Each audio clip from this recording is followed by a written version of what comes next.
नमस्कार। आकाशवाणी जयपुर अजमेर से प्रस्तुत हैं प्रादेशिक समाचार।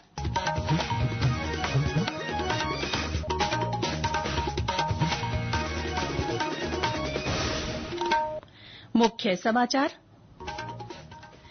देश भर के 244 वर्गीकृत नागरिक सुरक्षा जिलों में आज एक साथ मॉक ड्रिल। प्रदेश में राजधानी जयपुर सहित 28 शहरों में इसका आयोजन। भारतीय सशस्त्र बलों ने पाकिस्तान और पाकिस्तान अधिकृत जम्मू और कश्मीर में आतंकी ढांचों पर प्रहार करते हुए ऑपरेशन सिंदूर की शुरूआत की।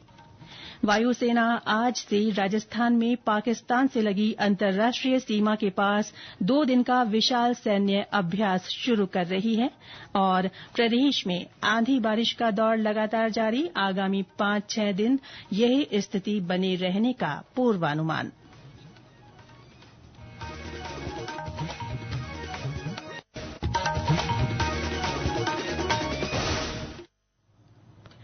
समाचारों के साथ मैं रितिका गुप्ता। और अब समाचार विस्तार से। देश भर के 244 वर्गीकृत नागरिक सुरक्षा जिलों में आज एक साथ मॉक ड्रिल की जाएगी। पहलगाम आतंकी हमले के बाद देश की सुरक्षा व्यवस्था को मजबूत करने के लिए गृह मंत्रालय ने व्यापक नागरिक सुरक्षा मॉक ड्रिल करने का फैसला लिया है। इस ड्रिल का उद्देश्य किसी भी संभावित आतंकी हमले की स्थिति में नागरिकों को तैयार करना है। मॉक ड्रिल में कई महत्वपूर्ण गतिविधियां शामिल होंगी। सायरन बजाकर लोगों को चेतावनी दी जाएगी। साथ ही ब्लैकआउट की भी व्यवस्था होगी, जिसमें शहरों और इमारतों की लाइट्स बंद की जाएगी। केंद्रीय गृह सचिव गोविंद मोहन ने इसकी तैयारियों की समीक्षा के लिए कल राज्यों और केंद्र शासित प्रदेशों के मुख्य सचिवों के साथ बैठक की थी। इधर प्रदेश में ये सिविल डिफेंस ड्रिल राजधानी जयपुर सहित 28 शहरों में की जाएगी।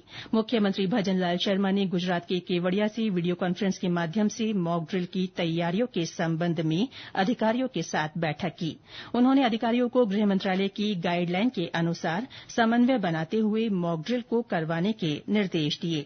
इससे पहले मुख्य सचिव सुधांश पंत ने आला अधिकारियों की बैठक कर तैयारियों को अंतिम रूप दिया। विभिन्न जिलों में मॉक ड्रिल को लेकर तैयारियां पूरी कर ली गई हैं। कोटा जिला कलेक्टर रविन्द्र गोस्वामी ने आमजन से किसी भी परिस्थिति में नहीं घबराने और प्रशासन का सहयोग करने की अपील की है।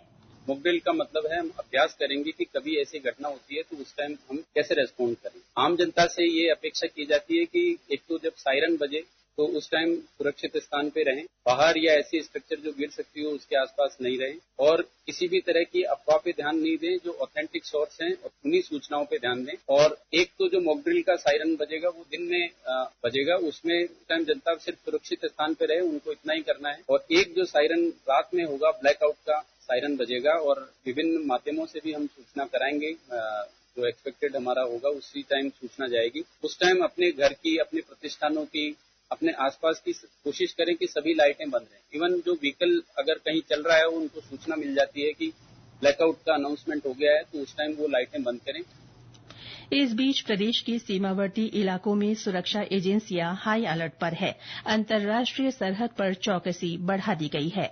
बाड़मेर से हमारे संवाददाता ने बताया कि वहां बीएसएफ की ओर से विशेष सतर्कता बरती जा रही है। विभिन्न सुरक्षा एजेंसियां हाई अलर्ट पर हैं। बॉर्डर पर बीएसएफ की ओर से विशेष सतर्कता बरती जा रही है। बॉर्डर के पुलिस थाने हाई अलर्ट पर हैं।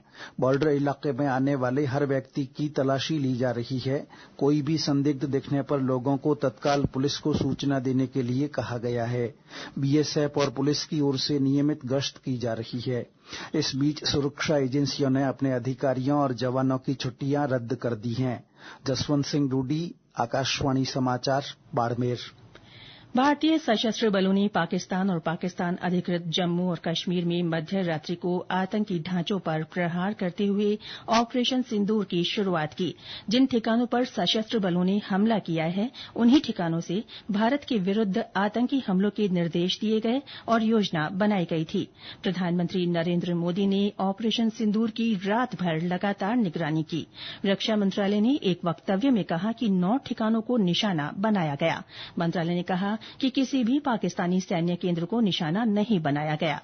भारत ने लक्ष्यों के चुनाव और कार्रवाई की पद्धति में काफी संयम का प्रदर्शन किया है। रक्षा मंत्रालय ने कहा कि ये कार्रवाई पहलगाम में हुए क्रूर आतंकी हमले के परिदृश्य में की गई है। भारतीय सेना आज प्रेस कॉन्फ्रेंस कर ऑपरेशन सिंदूर पर विस्तृत जानकारी साझा करेगी। इधर भारतीय सशस्त्र बलों के हवाई हमलों के बाद देश के उत्तरी भाग में कई हवाई अड्डों को वाणिज्यिक संचालन के लिए बंद कर दिया गया है। एयर इंडिया सहित विभिन्न विमान कंपनियां ने अपनी उड़ानें रद्द कर दी हैं। एयर इंडिया ने जोधपुर, जम्मू, श्रीनगर, लेह, अमृतसर और भुज सहित अपनी उड़ानें आज दोपहर 12 बजे तक के लिए रद्द की हैं। इधर भारतीय वायुसेना आज से राजस्थान में पाकिस्तान से लगी अंतर्राष्ट्रीय सीमा के पास 2 दिन का विशाल सैन्य अभ्यास शुरू कर रही है। वायुसेना के अनुसार ये पूर्व नियोजित प्रशिक्षण अभ्यास है, जिसमें राफेल, सुखोई 30 और जगुआर जैसे अग्रिम पंक्ति के लड़ाकू विमान भाग लेंगे। भारतीय हवाई अड्डा प्राधिकरण की ओर से वायुकर्मियों को जारी की गई सूचना के अनुसार ये अभ्यास आज दिन में 3:30 बजे शुरू होगा और कल रात 9:30 तक चलेगा। इस दौरान प्रभावित इलाकों में वायु क्षेत्र प्रतिबंधित रहेगा। ये समाचार आकाशवाणी जयपुर अजमेर से प्रसारित किए जा रहे हैं। प्रादेशिक समाचार बुलेटिन आप हमारे एक्स हैंडल @AIRnews_जयपुर, YouTube channel Rajasthan AIR news और फेसबुक AIR न्यूज राजस्थान पर भी सुन सकते हैं। प्रदेश में पीएम कुसुम योजना के तहत सौर ऊर्जा उत्पादन 1000 मेगावाट से अधिक हो गया है। ऊर्जा के क्षेत्र में राज्य को आत्मनिर्भर बनाने की दिशा में ये महत्वपूर्ण कदम है। इससे प्रदेश में 1,70,000 से अधिक किसानों को दिन में बिजली सुलभ होने लगी है। पीएम कुसुम योजना के कंपोनेंट ए और कंपोनेंट सी के तहत ही 560 ग्रिड कनेक्टेड विकेंद्रीकृत सौर ऊर्जा संयंत्र स्थापित कर कृषि उपभोक्ताओं को दिन में बिजली दी जा रही है। राष्ट्र आज विश्वविख्यात कवि, गीतकार और साहित्यकार और महान विचारक गुरुदेव रविन्द्रनाथ टैगोर की जयंती पर उन्हें याद कर रहा है। रविन्द्रनाथ टैगोर के साहित्य ने राजस्थानी साहित्यकारों को न सिर्फ बहुत प्रभावित किया, बल्कि वे खुद भी राजस्थानी साहित्य के प्रशंसक थे। पेश है एक रिपोर्ट। साल 1913 में गुरुदेव को उनकी बांग्ला काव्य कृति गीतांजलि के लिए साहित्य का नोबेल पुरस्कार मिलना साहित्य जगत के लिए बहुत बड़ी उपलब्धि थी। खास तौर पर मातृभाषा और क्षेत्रीय भाषा के रचनाकारों के लिए उन्हें अपनी भाषा में और अधिक लिखने की इससे प्रेरणा और प्रोत्साहन मिला। गीतांजलि को राजस्थानी में अनुदित करने वाले मशहूर साहित्यकार और आकाशवाणी जयपुर के पूर्व केंद्र निदेशक इकराम राजस्थानी ने बताया कि रविन्द्रनाथ को राजस्थान और राजस्थानी साहित्य से बेहद लगाव रहा। राजस्थान से बहुत प्रेम भी करते थे। राजस्थान की धरती से उनका बहुत जुड़ाव भी था, क्योंकि वो भाषा से जुड़े हुए व्यक्ति थे। मेरा हाथ पकड़कर उन्होंने गीतांजलि का अनुवाद करवा लिया। अंजलि गीतारी बाबा थाको नाम तो बड़ो रविन्द्रनाथ, मारे पर कृपा करी सो पकड़ो मारो हाथ। मैं अपनी ओर से उन्हें श्रद्धा सुमन अर्पित करना चाहता हूं कि उन्होंने इस देश के लिए इतना बड़ा कार्य किया। रविन्द्रनाथ टैगोर ने एक दफा लिखा था कि हर राजस्थानी गीत और दोहे में मौजूद ओजस्व एक अनोखी भावना है जिस पर पूरे देश को गर्व है। उनके कहे गए ये शब्द हम सभी के लिए भी किसी गर्व से कम तो नहीं। समाचार कक्ष से माधुरी वशिष्ठ। राजसमंद के भीम में थानेटा गांव के पास कल शाम एक सड़क दुर्घटना में 4 बच्चों सहित 5 लोगों की मृत्यु हो गई। हादसे में 15 लोग घायल हो गए। इनमें से 9 की हालत गंभीर होने पर उन्हें ब्यावर के हॉस्पिटल रेफर किया गया। ये हादसा एक तेज रफ्तार पिकअप वाहन के बेकाबू होकर खाई में पलट जाने से हुआ। प्रदेश में आंधी बारिश का दौर लगातार जारी है। कल सीकर, उदयपुर और बाड़मेर सहित करीब आधा दर्जन स्थानों पर आंधी के साथ बारिश हुई। सबसे ज्यादा 15.2 मिलीमीटर बारिश डबोक में दर्ज की गई।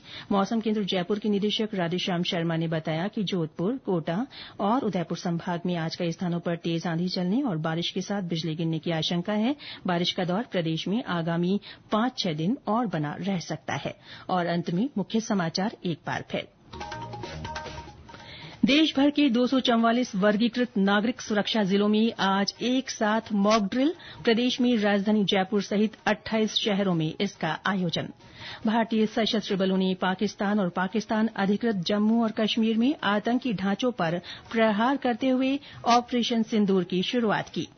वायुसेना आज से राजस्थान में पाकिस्तान से लगी अंतर्राष्ट्रीय सीमा के पास 2 दिन का विशाल सैन्य अभ्यास शुरू कर रही है और प्रदेश में आंधी बारिश का दौर लगातार जारी। आगामी 5-6 दिन यही स्थिति बने रहने का पूर्वानुमान। इसके साथ ही प्रादेशिक समाचार बुलेटिन समाप्त हुआ। हमारा अगला बुलेटिन दोपहर 1 बजे प्रसारित होगा। नमस्कार।